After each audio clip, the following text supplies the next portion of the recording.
In this video, we will iterate over rows using iloc function in pandas.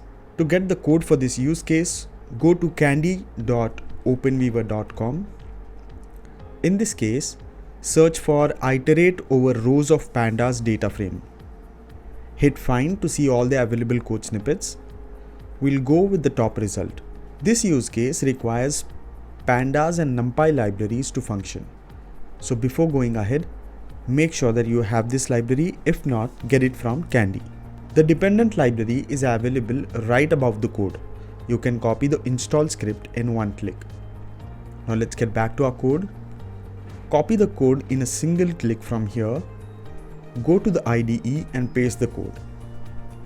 Let's take a look at the code before proceeding. This line of the code is to import the pandas and numpy libraries. This part of the code is to create a pandas data frame using numpy's random function. Here the code then loops through each row in the data frame using a for loop and the range function. Now let's run the code. And you have learned to iterate over rows of pandas data frame.